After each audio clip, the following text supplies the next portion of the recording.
दहशतगर्दी की नई लहर है, वो एक नया ख़तरा जो है वो अपने साथ लेके आई है। इसके मुहर्रकात के हवाले से हम बात कर रहे थे। सलमान आबिद साहब, आपको क्या लगता है कि पाकिस्तान की जानिब से क्या इक़दामात हैं जो होने चाहिए और जो नहीं हो रहे इस हवाले से? देखिए, पहली बात तो ये है कि तालिबान की हुकूमत और पाकिस्तान के दरमियान एक माहिदा हुआ था, और वो माहिदा ये था कि दोनों जो है कि दोनों की सरजमीन जो है वो एक दूसरे के ख़िलाफ़ इस्तेमाल नहीं होगी। बिल्कुल। और इसी माहिदे की बुनियाद के ऊपर हमने बहुत से लोगों ने यहाँ बैठ के तालिबान की हुकूमत की पजीराई भी की थी और तालिबान की हुकूमत को की आमद का खैर मकदम भी किया था। लेकिन जैसे जैसे वक्त गुजर रहा है, हमें लगता है कि कोई डेफिसिट है पाकिस्तान और अफगानिस्तान के दरमियान, और बहुत से मामलात, ख़ासतौर पर टेररिज्म के मामलात में जो सपोर्ट हमें चाहिए थी वो हमें नहीं मिल रही। दूसरी बात हमें ये माननी पड़ेगी कि देखिए, हमारे अपने दाखिली मसाइल भी ऐसे हो गए हैं जिसका फ़ायदा दहशतगर्द की फोर्सेस जो है वो उठाती हैं।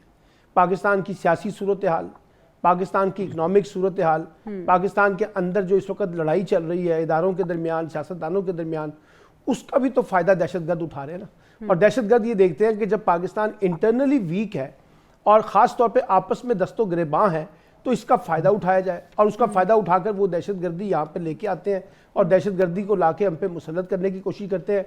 हम अफगानिस्तान का रोना तो रोते हैं, लेकिन हमें अपने भी दाखिली मामलात को दुरुस्त करना होगा, उसको डायरेक्शन दुरुस्त करनी होगी।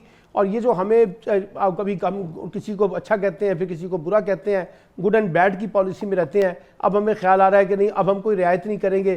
कभी कहते हैं अच्छा जी हम उनके लिए रियायत पैदा कर रहे हैं, कभी कहते हैं रियायत नहीं पैदा करेंगे। ये जो कॉन्ट्राडिक्ट पॉलिसी है, इससे भी हमें बाहर निकलना चाहिए।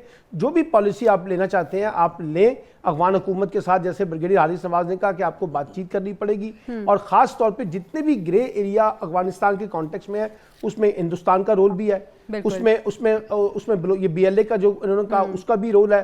कुछ और इंटरनेशनल फोर्सेज हैं जो अफगानिस्तान के अंदर अनस्टेबिलिटी क्रिएट करके पाकिस्तान को डिस्टेबलाइज करना चाहती हैं, तो हमें उनको भी देखना पड़ेगा। लेकिन इन सब को करने का तरीकाकार ये है कि पाकिस्तान पहले खुद स्टेबल हो। देखिए ना, हम तो पिछले 1.5-2 साल से पाकिस्तान